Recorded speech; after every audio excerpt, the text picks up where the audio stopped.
Since the time of the conquistadors, the name El Dorado has meant many things to fortune hunters. In its current meaning, El Dorado is a goal or a prize to be searched for. It is also a dream or a mystery to be pursued, perhaps for all of one's life. However, in the 16th and 17th centuries, it had a much more tangible meaning. In the days of the Spanish conquistadors, El Dorado, which means the Golden Man, or the Gilded Man, was described as a fabulously wealthy city.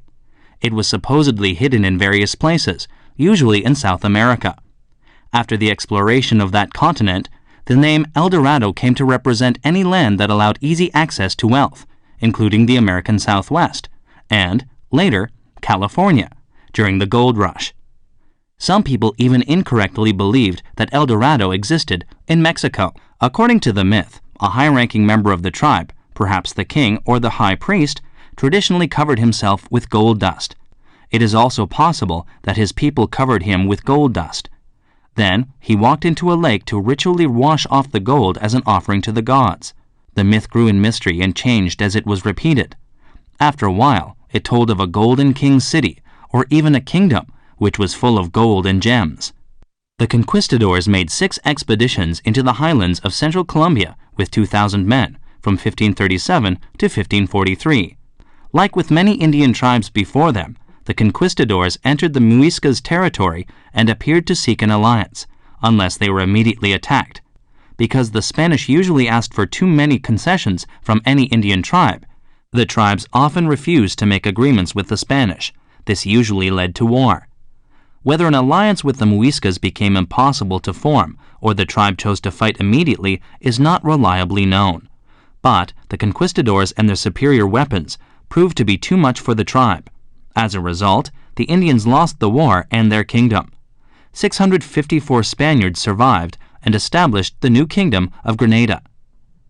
After the Muiscas were conquered by the Spanish, the conquistadors realized that there was no golden city in the Andes. They decided that such a mysterious city must be a myth. However, they continued to intently search for gold because of the stories told to them by captured Indians. These Indians had seen the Golden King's ritual performed and described the event to the Spaniards in vivid detail. The most authoritative account of the ritual comes from Juan Rodriguez Friel in 1636. Friel reportedly received his information from Don Juan, a friend, although he may have been the Spanish governor of Guadavita at that time. The old city currently is under the waters of a dam. Some people believe that Don Juan may have been the nephew of the city's last free ruler. Although it is described over 100 years after the initial myth was started, Friel's account gives some historical credibility to the El Dorado legend and mystery. Friel describes the ceremony of a golden king, which occurred when a new ruler was appointed. As part of the ceremony, but before taking office, the new leader had to spend time alone in a cave. While there, he could not have women, eat salt or chili pepper, or go out into the sunlight. Apparently, this was part of a purification or preparation process.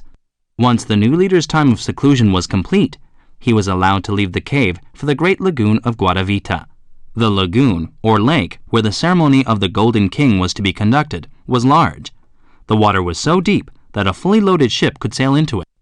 At Guadavita, the new ruler, or cacique, was required to make offerings and sacrifices to a demon, which the Muiscas worshipped as their god. During the ceremony, the people made a raft out of plants called rushes. The Muiscas decorated the raft with the prettiest items they owned. They put 4 containers filled with incense on the raft. These would be burned as an offering to their god. They also added perfume and other fragrances. At this point in the ceremony, the people removed the clothing of the cacique. His skin was covered with sticky soil, followed by gold dust. Finally, the heir to the throne was completely covered with gold. Then the people put the new king on the raft. They placed at his feet more gold and many emeralds for him to offer to their god. 4 men, called the 4 principal subject chiefs, accompanied the new king on the raft. They wore plumes of bird feathers, crowns filled with jewels, many gold bracelets, gold pendants on gold chains, and earrings made of solid gold. They wore no clothes, like the new king, but were not covered in sticky soil or gold dust. In addition, each one took along an offering for their demon god. As soon as the 4 chiefs began to burn the incense on the raft, The people on the shore lit the incense in their containers as well. The smoke from the burning incense was very thick. In fact, it was so thick that it blotted out the sunlight. The smells were overwhelming also. Finally, the raft made its way to the center of the lagoon. The 4 chiefs raised a banner, which asked the people to become quiet. At that point, the new king threw his stack of gold into the water, followed by the chiefs throwing their offerings into the water. The chiefs lowered the banner and returned the raft to shore. As the new king stepped onto the shore, everyone resumed shouting. Music began playing. There were pipes, flutes, and many singers, along with dancers, who began dancing. The new king was officially recognized by his people as the new ruler of the Muiscas. Such myths as this one concerning El Dorado have influenced other legends. A similar myth is told about a fantastically wealthy city or country called Manoa or Omoa. The origins of this myth are very unclear. However, it seems that a lieutenant of the conquistador Diego de Ortaz claimed to have been taken there. The conquistador's lieutenant was in a shipwreck. After being rescued by some Indians, they supposedly took him to their city along the Orinoco River in South America. They helped him to recover from his injuries, while in their city called Manoa or Omoa. Like El Dorado, it was a city of wealth beyond a man's wildest dreams or imagination, according to the lieutenant. The story surrounding Manoa tempted many explorers to search for the fabled city. It was even listed on maps after the English explorer Sir Walter Raleigh speculated about its location. But further exploration along the Orinoco River in 1800 proved beyond a doubt that the city did not exist there. Perhaps Diego de Ortaz's lieutenant lied about the city's existence, or was greatly mistaken about its location being in present-day Venezuela. This is an example of the mystery surrounding El Dorado and El Dorado-type myths.